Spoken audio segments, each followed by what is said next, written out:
2 ways to retarget customers that started to check out. They went to your website, added product to cart, started to go through the process of checking out, but for some reason or another, maybe their dog started chewing on their shoe or something, they didn't finish the checkout process. So I'm going to show you 2 ways to reach them again, to retarget them in an effort to get them to finish checking out. Now I know in the intro I made a silly little joke about a dog chewing your shoe. Maybe that's the reason why, and maybe it very well was just a distraction that caused them not to check out. And let's roll with that for the sake of this video. But I do want to point out right here, I know this for sure, people overlook this a lot, but one of the main things that drives people away from, especially if they've added something to cart, is pricing. Like at that point, they're adding it to cart, they're looking at taxes, they're looking at shipping, they're looking at the final cost of the product, if any discounts are available to be applied to cart. So I just mention it because I see people overlook this a lot, and it could very well be the leading contributor to why people are abandoning cart, not finishing checkout. Maybe there's some pricing problems going on. Maybe it's too expensive for them. Maybe the shipping's too expensive. Maybe the shipping time is too long. But absolutely, oftentimes there are other reasons for why someone abandoned cart, didn't finish checkout, and maybe they still have every intention of finishing that checkout. All they need is a little bit of nudge for you to nudge them and say, hey, just a reminder, your cart, go finish that checkout. And retargeting campaigns can actually be some of the most cost-effective ways to drive more sales for your business, because you're retargeting people that are already fully aware of your company, your brand, your product, and they already went to the point of adding it, and so there's some sort of serious consideration from them to actually buy. So I mean, if you're targeting a cold audience that has no idea who you are, that's a more difficult sale to make. But if they've already have full awareness of who you are, what you are, interested, just got distracted when they were trying to check out or something, then that can be a lot cheaper way for you to drive sales. So let's jump into the 2 ways that you can retarget these people. So the first one here is going to be how to use emails to retarget your customers, and it has everything to do with how you're actually setting up your checkout process. And you should be able to do this whether it's on Shopify or ClickFunnels, or really you should be able to do this with any website builder. Shopify and ClickFunnels are the ones that I'm familiar with. I know you can for sure do it on those platforms. So if we go to this website right here, all right, so I'm gonna click into this product and just use it, for example, this Super Greens powder. And so if I come down here and I add it to cart, so here's the cart page, and now if I go to checkout, you'll see that the very first thing that it's doing in this checkout process is asking for my email. And if I come down here to continue to shipping, give that a click, it won't let me move forward unless I fill out all this information. So it's actually not only forcing me, so this is called forced email collection right here, which is the tip that I'm trying to give you. And it's not only forcing email collection, it's forcing an address, a physical address collection as well, and a phone number collection. So like right here, just to be able to move forward to see shipping prices, shipping times, the customer automatically has to input all this information.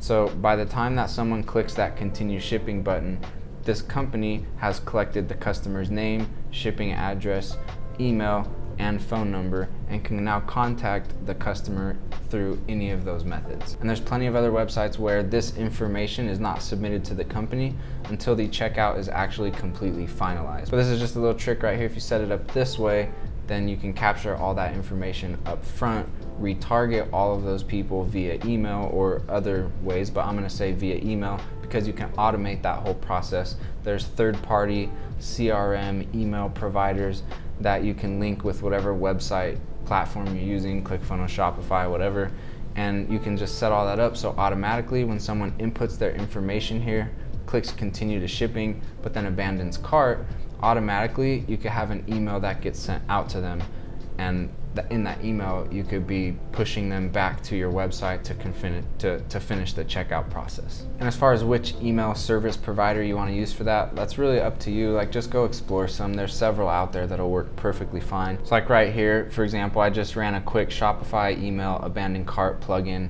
and if I just clicked on this first one right here, I haven't used this one, I don't know if it's good, it's reviewed well, But abandoned cart recovery email. See right here, start tracking and targeting carts in few minutes. Abandoned checkout order recovery with email and web push notifications is a breeze. And then right here, recover abandoned orders, deliver discount code and spin to win, maintain consistent cart, recover carts. So that's cool. There's cool stuff in here. Like you can have an email set up that automatically sends them a 10%, 20%, whatever discount code.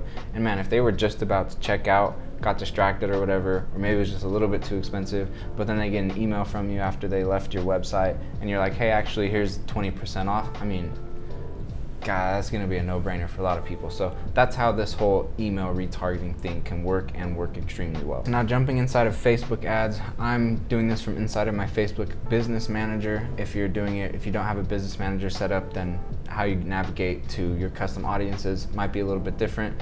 I do recommend setting up a business manager, and I've got several videos on how to set one up and then also full walkthroughs and tutorials on why and how to use it. But anyways, if you're in your business manager, come over here to the left and click on your business tools menu and then click into audiences. And if you come up here to the top left, click on create audience, click on custom audience, and then from here you want to click on website. Then if you click right here on this drop down menu, you'll see right here you can target all website visitors, people who visited specific web pages, visitors by time spent, and then there's this from your events section, and we see that there's page view and add to cart. Now this is just a dummy account that I'm showing you this from, so if I had everything installed correctly on my website, meaning if I had my pixel installed and all the events were set up correctly, and if that just went way over your head and you don't know what the pixel is and all that, then go check out, do some research on your own. Feel free to check out my videos about setting up a pixel and what all that means, but you need to make sure that you have a pixel installed properly on your website so that all the different events can be tracked, meaning that when someone goes to your website, Facebook's able to track if they view certain pages, if they added to cart, if they initiated checkout, which is another event, which is the event that you'd want to select for the example that I'm doing with this video. And then there's, completed checkout event.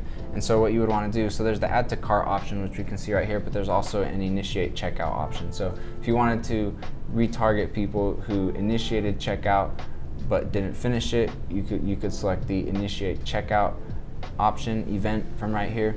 Or if you just wanted to retarget people that added to cart and retarget everybody that added to cart, you could click that option right here. And then you can also choose to target those people in whichever amount of past days. So it's set to 30 right here, but if you hover over the eye, you'll see that up to 180 days is the maximum. So if you wanted to retarget everybody that in the past 180 days added to cart but abandoned, you could do that like that. And then you've also got this option right here to include people who meet any or all of whatever criteria you input right here. And then lastly, just give it a name, click create audience, and then when you're creating your ad inside of your ad set, when you're choosing your targeting options, you'll just go in there and select this custom audience that you just created and run your ad to that audience, and that's how you're able to retarget everybody that added to cart and abandoned or initiated checkout and abandoned. And then obviously you have several options as far as where you actually reach them again, whether that's in their Instagram feed or in the Instagram Explore section or Instagram stories or in their Facebook feed or where you've got all the different placement options. Remember that I've got a full Facebook ads playlist and a full Instagram ads playlist, so any questions, anything that I skipped over or blew through here, like the pixel stuff, I didn't get into that, but crucial for retargeting with Facebook ads. So all that stuff is inside of my playlist. Make sure and check out my playlist.